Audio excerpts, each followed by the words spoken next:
एक शहर की बात है, वहां एक सेठ रहते थे। उसका नाम धनीराम था। उसका बहुत बड़ा बिजनेस था जो पूरे शहर में फैला हुआ था। धनीराम के धनी होने के बहुत से चर्चे शहर में थे। उसके दो बेटे थे। एक बेटे का नाम मोनू और दूसरे का नाम सोनू था। वो अपने बेटों को बिजनेस कैसे करते हैं वो सिखाता था। बहुत समय हो गया और धनीराम ने सोचा, कब तक मैं ये बिजनेस खुद ही करूंगा। अब मैं सारी जिम्मेदारी अपने बड़े बेटे मोनू को सौंप देता हूँ और वो सोनू के साथ मिलकर अपने बिजनेस को और भी अच्छे से आगे ले जाएंगे। फिर धनीराम अपने गांव को चले गए। कुछ दिन बाद सोनू और मोनू की शादी हो गई।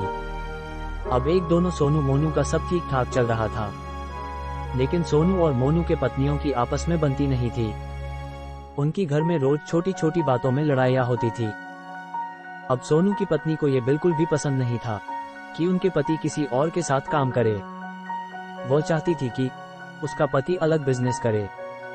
सोनू की पत्नी ने बहुत झगड़े किए और उन दोनों लोगों की दुकान अलग अलग करा दी।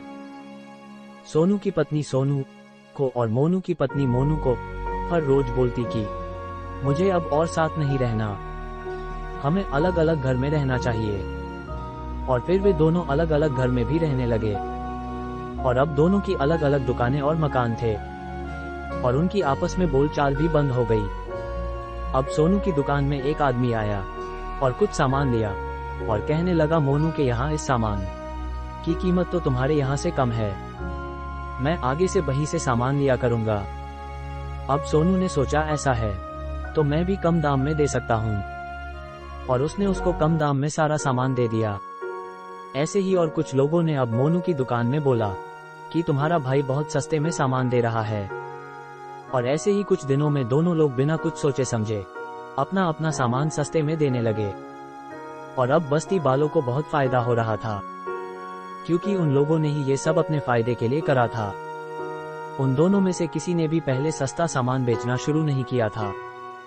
बस्ती के कुछ लोगों ने उन्हें एक दूसरे के खिलाफ भड़काया था।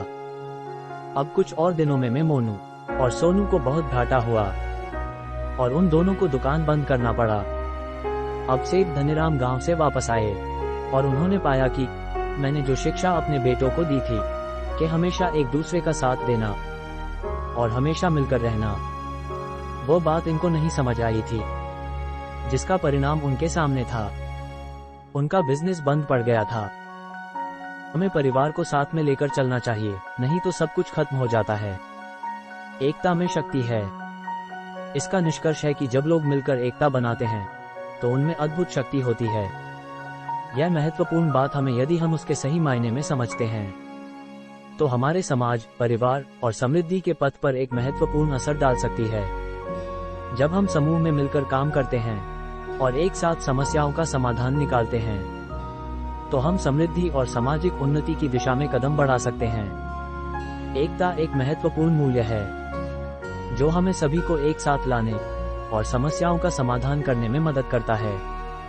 मानवीय समृद्धि और सामाजिक सुख शांति की प्राप्ति के लिए हमें एकता की महत्वपूर्ण भूमिका निभानी चाहिए। जब हम अपने परिवार और समाज के सदस्यों के साथ एक साथ खड़े होते हैं और सामाजिक सद्भावना, सहमति और साझेदारी की दिशा में काम करते हैं, तो हम समस्याओं का समाधान ढूंढने में सफलता प्राप्त कर सकते हैं। इस कहानी से हम ये सीखते हैं कि समस्याओं का समाधान केवल व्यक्तिगत या व्यक्ति के संकल्प से नहीं हो सकता है, बल्कि एकता और सामूहिक प्रयास के माध्यम से किया जा सकता है। जब लोग साथ मिलकर समस्याओं का समाधान ढूंढते हैं तो उनमें एक अद्भुत शक्ति उत्पन्न होती है, जिससे समाज में सुधार आता है। इसके साथ ही ये कहानी हमें एक महत्वपूर्ण संदेश देती है कि हमें अपने समुदाय और समाज के साथ मिलकर काम करना चाहिए। समस्याओं का समाधान ढूंढने के लिए सामूहिक प्रयास करना चाहिए और अपने एकत्रित साथीगण के साथ मिलकर समाज में सुधार लाने के लिए सक्रिय भागीदार बनना चाहिए। आखिर में, एकता में शक्ति है। ये कहावत हमें याद दिलाती है कि सभी को मिलकर काम करना और साथ में चलना चाहिए, ताकि हम समस्याओं का समाधान ढूंढ सकें और एक सशक्त समाज की दिशा में कदम बढ़ा सकें।